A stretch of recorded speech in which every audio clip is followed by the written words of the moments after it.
Wala nang edit-edit, ito ang kwento. Nandito ako sa kabilang side nung gumuhong gusali na siyam na palapag dito sa Angeles City, Pampanga. Makikita yun, nasa likod ko. Ito yung mga bahagi no, ng pinaka nag-collapse na building. Nakapalibutan pa rin ito ng mga scaffold nang ito ay talaga nag-collapse. Makikita nyo rin, talagang tuloy-tuloy no, yung mano-manong pag-check or pag-iinspeksyon ng mga otoridad. Ang ginagawa nila ay thermal scanning dito sa quadrant 4, no? Dito sa area. Talagang umaasa sila na makakita pa rin ng buhay dito sa gusaling gumuho.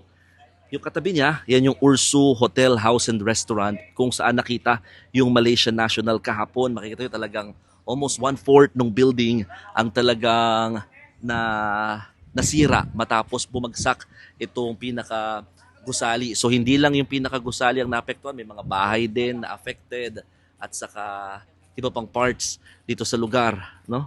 At talagang tulong-tulong na ang mga authorities dito para at least kahit papano agad makagawa no ng markings para sa thermal scanning na ginagawa nila. Sir, anong sinasabi nyo kung ano pa yung mga natabunan dyan kung sakali? Yung sa gwardiya ba?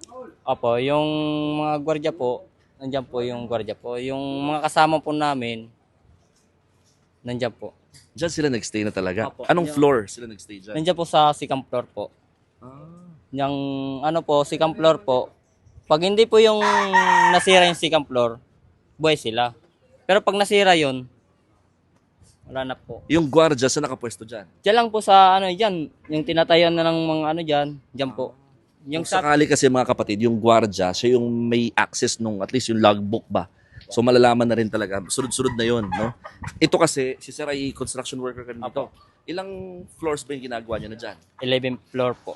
11 na. 11th floor. Oo. Finish na po. Patapos na. Apo. Ay pero 9 lang daw dapat pala yan. Hindi nyo alam yun, no? Kasi kayo, kilos lang kayo, no? Pero kayo, buti hindi kayo nasama dyan. Nasaan kayo nakapwesto? Dito lang po kami kasi yung Iba yung barracks nyo. Apo. Yung foreman po kasi namin, iba-iba kasi. Dalawang foreman namin. Yung foreman namin dito kasi nakabaras kami So, dito. okay, sa labas sila kasi mga kapatid, nasa labas sila nung pinaka-building na ginagawa.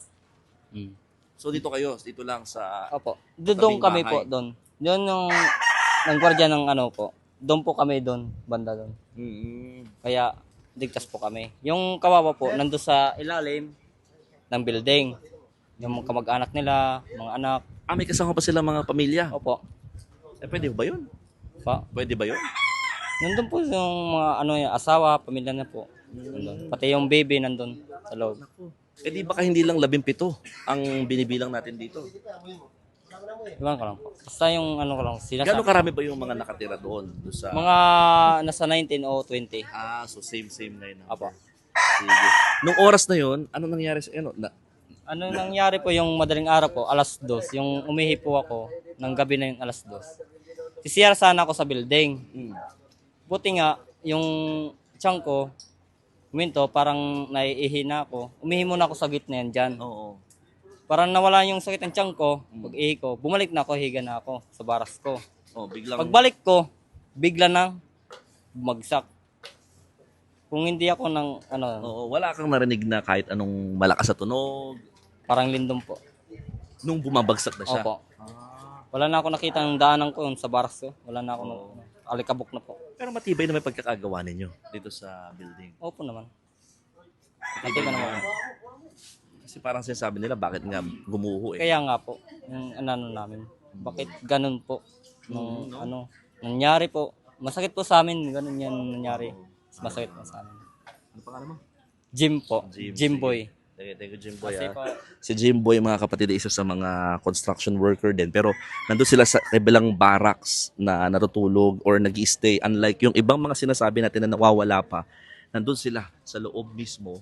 Itong gumuho na gusali, nagtayo ng kanilang barracks or yung tinitirahan nga nila habang patuloy na kinocomplete o tinatapos itong ginagawang building na supposedly isang hotel. No? So, medyo pahirapan ang ginagawang rescue operations pa rin ng mga otoridad. Ayaw pa nilang i-shift into retrieval dahil they're still hoping na meron pa rin po makukuwang buhay mula dito sa nagpatong-patong na mga debris.